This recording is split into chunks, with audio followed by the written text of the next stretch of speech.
श्री भगवती सूत्र की चर्चा कर रहे हैं। भगवती सूत्र में बहुत सारे संवाद हैं, चर्चाएं हैं, जिनमें से हम एक चर्चा कर रहे हैं। वह चर्चा स्कंदक नाम के परिव्राजक की और भगवान महावीर के बीच में जो वार्ता हुई थी, उसकी चर्चा मैं कर रहा हूँ। बंधुओं, स्कंदक परिव्राजक ने भगवान के सामने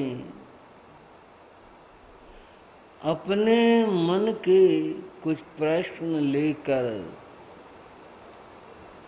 जो वह आया था, वो कहता बताता इससे पूर्व भगवान ने उसके मन की बातें कह दी, फरमा दी। मैं आपसे पूछना चाहूँगा, आप कोई बात मन में लिए हों और आपके मन में ये भाव हो कि भाई ये बात महाराज से पूछनी है, इस बारे में बात करनी है, पूछनी है, और संयोग से आप प्रवचन में आए, मेरे नहीं किसी भी संत के प्रवचन में आए,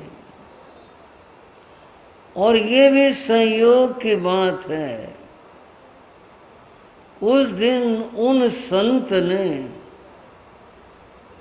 उसी प्रश्न की चर्चा कर दी और समाधान दे दिया। तब आप कहते हैं महाराज को क्या पता था, मेरे मन का ये सवाल है, या महाराज ने पहले ही कह दिया, मैं पूछता, महाराज ने बता दिया। बंधुओं, ये संयोग है। क्या है ये? संयोग है। परंतु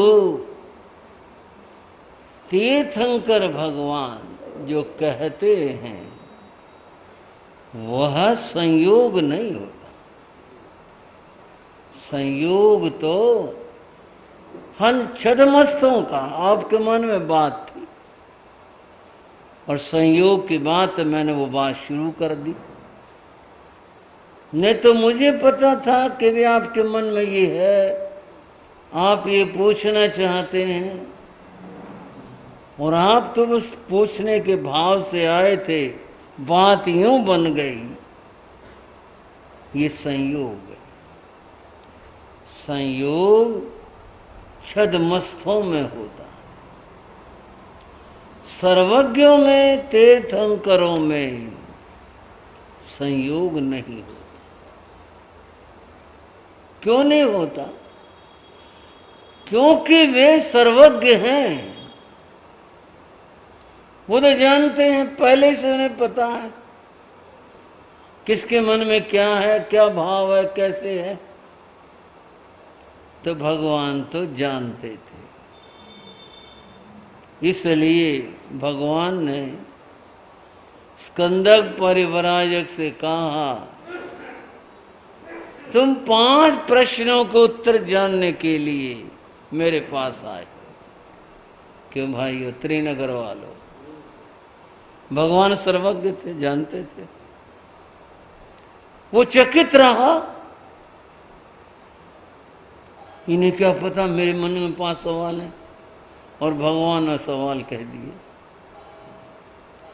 जिसमें भगवान ने कहा, तुम लोक के बारे में जानना चाहते हो, श्रावकों भगवती सूत्र सुन रहे हो, थोड़ा सावधान होकर, इससे मेरा मतलब और कुछ नहीं है, सावधान तो आप हैं ही, लेकिन थोड़ी और सजगता के साथ में बात को समझेंगे।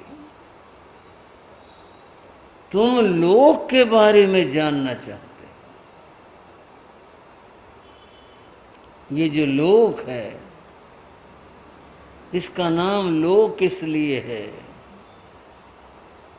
लोक के थे जो देखा जाता था, अथवा जिसमें धर्मास्ति अधर्मास्ति, जीव पुद्गल काल आदि द्रव्य पाए जाते हैं, वह लोक है।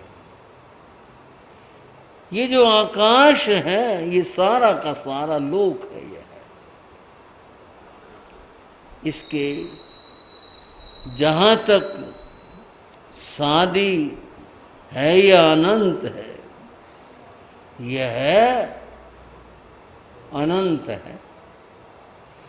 न तो इसका निर्माण हुआ, न इसका कभी नाश होगा। बस ऐसे ही था, ऐसे ही है, ऐसे ही था। इसके 2 भाग, एक लोक है, एक अलोक है। जहां ये धर्मास्ति अधर्मास्ति आदि द्रव्य पाए जाएं, उसका नाम लोक है, और जहां ये न पाए जाएं, उसका नाम अलोक है। ये है जो अलोक है, उसका अलोक का बस अनादि और अनंत है।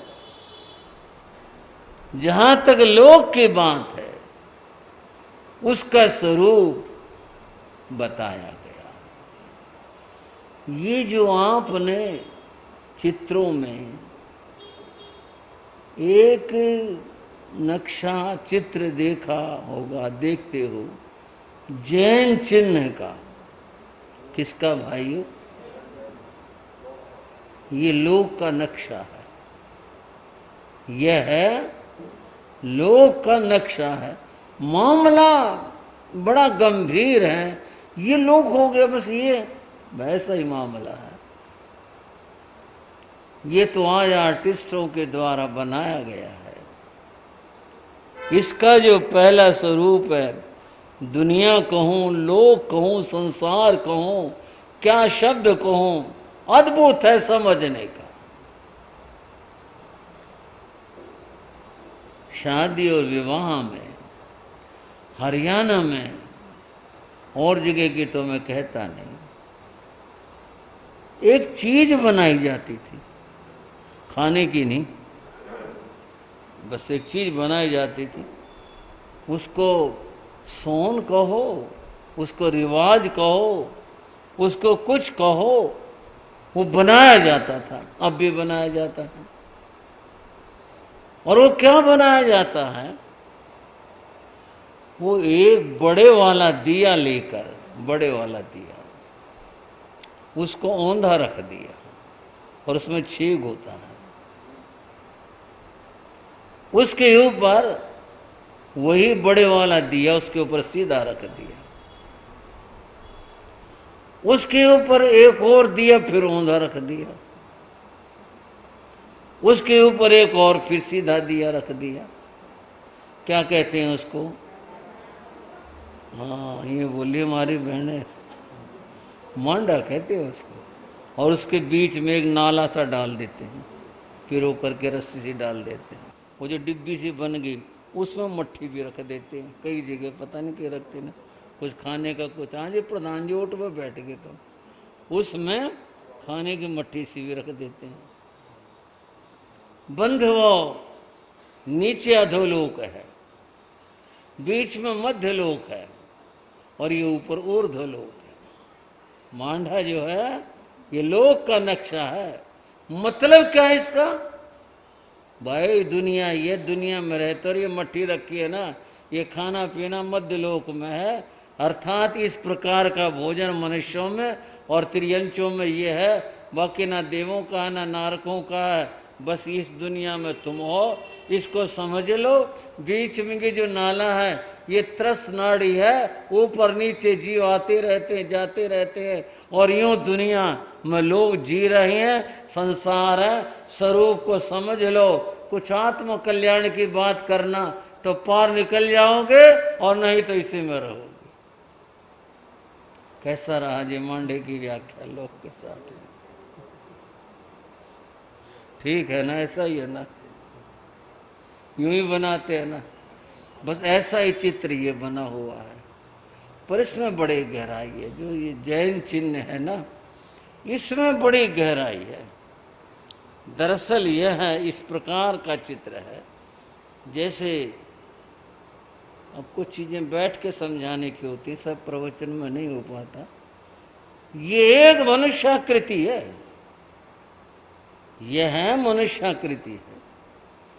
और वेद में ये बताया सृष्टि में एक ही वह पुरुष है, एक वो पुरुष है, एक पुरुष है, वो यही है। बाकी सब इसके अंदर है, जो भी कुछ है इससे बाहर और कुछ भी नहीं। जो कुछ है बस यही। वो जो बात थी जिसकी हम चर्चा करने चल रहे थे, भगवान ने स्कंदक परिव्राजक को बताया कि यह जो लोक है, यह लोक जिसमें ये द्रव्य पाए जाएं, एक बात, इसके दो हिस्से हैं, एक अलोक है, एक लोक है। अलोक अनंत अनंत है, लोक अनंत है, परम विशाल है। इसमें ही सब कुछ, जीव भी अजीव भी सब इसमें रहते हैं, इसमें वास करते हैं, इसमें रहते हैं। ये स्थान है, इस प्रकार इसका रूप है। तुम्हारा पूछना था कि यह है जो लोक है, यह है अनादि अनंत है, सादी शांत है, क्या है? यह है अनादि और अनंत है। इसका कभी न निर्माण हुआ और न कभी इसका अंत होगा। पर एक बात और समझ लो, इस सारे स्वरूप को छद्मस्त कुछ अंश रूप में सुन सकता है, अंश में वह सोच सकता है, समग्र रूप में इसको मात्र केवल ज्ञानी ही जानते हैं, छद्मस्त नहीं समझ सकता। अब जो बात अपने ज्ञान से परे की है, सुन ली, ठीक है। उसके मन में आया चल लोक की बात हुई, पर लोक में वास करने वाला जीव है, और जीव एक तो है नहीं, अनंत अनंत जीव है। उसके बारे में समझा जाए कि जो जीव है, जरा समझ ना, बात थोड़ी सी गहन आसान भी करूंगा, परंतु जो गहराई की बात है वो समझ लो। यह जो जीव है इसके अनेक नाम हैं। इसको जीव भी कहते हैं, इसको आत्मा भी कहते हैं, इसको प्राणी भी कहते हैं, इसका नाम भूत भी है, इसके और भी बहुत सारे नाम। पर हम केवल जीव शब्द की बात करते हैं। जीव किसे कहते हैं?